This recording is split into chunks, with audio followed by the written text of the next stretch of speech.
കണ്ണാടി പോലെ തെളിഞ്ഞു വെള്ളം.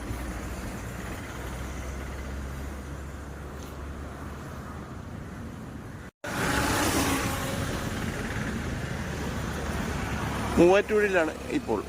സൂര്യൻ ഉദിച്ചു വരുന്നേ ഉള്ളൂ.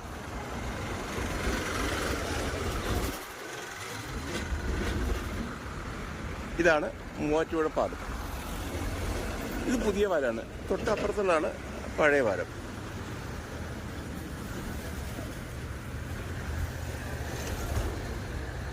മൂവാറ്റുപുഴ 6. 3 പുഴകളാണ് ഇത്ര ഇവിടെ ഉള്ളത്. അതുകൊണ്ടാണ് ഇത്ര മൂവാറ്റുപുഴ എന്ന പേര് കിട്ടിയത്.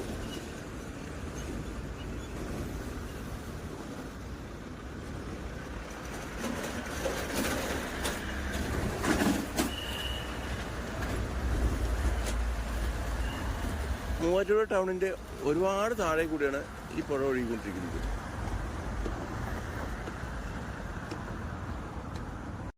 ഇവിടെ എപ്പോഴും തിരക്കായിരിക്കും.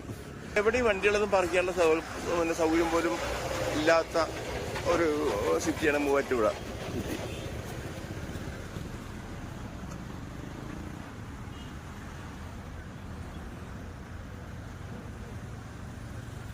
പാലം മുഴുവൻ പോസ്റ്ററുകളോട് നിറഞ്ഞിരിക്കുകയാണ്.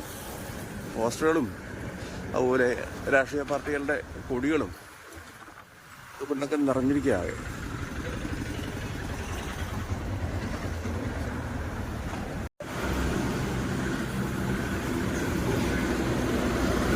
നല്ല കണ്ണാടി പോലെ തെളിഞ്ഞു വെള്ളം.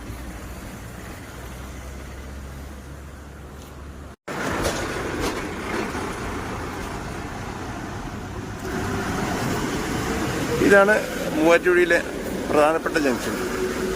ഇവിടുന്ന് എറണാകുളത്തേക്ക് പോവാം, തൃശ്ശൂർക്ക് പോവാം, റൈറ്റ് സൈഡിലേക്ക് തിരിഞ്ഞാൽ കോതമംഗലം.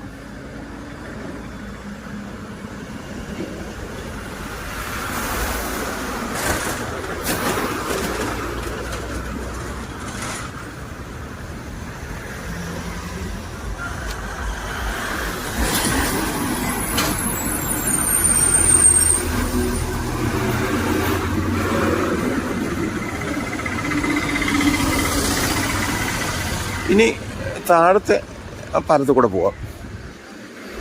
തിരികെ പോകുന്നത് താഴെയുള്ള പാലം പഴയ പാലമാണ്. ഇപ്പോൾ ഞാൻ കടന്നു വന്നതാണ് പുതിയ പാലം.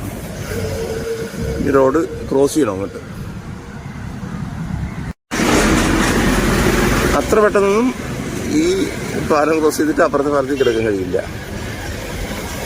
നിർത്താതെ വന്നുകൊണ്ടിരിക്കുന്ന വണ്ടികൾ, എപ്പോഴും വാഹനങ്ങൾ ഈ പുതിയ പാലത്തിൽ കൂടെ ഒഴുകിക്കൊണ്ടേയിരിക്കുകയാണ്. ഇപ്പോൾ ചെറിയൊരു ഗ്യാപ്പുണ്ട്, പറ്റില്ല. അപ്പോഴേക്ക് ആ കാർ അടുത്തെത്തി. ഇതാണ് പഴയ പാലം. പഴയ പാലം പുതിയ പാലം തമ്മിൽ 2 മീറ്ററിൻ്റെ ഉയരത്തിൽ വ്യത്യാസമുണ്ട്, 2 മീറ്ററോളം.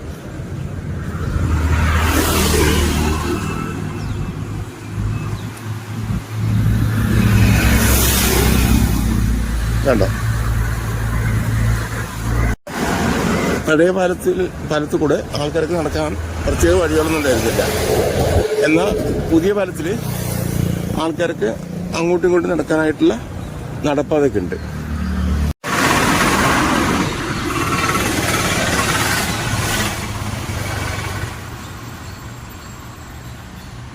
പാലം കിടന്ന് MC റോഡിലേക്ക് പ്രവേശിക്കുന്ന ഭാഗമാണ് ഇത്.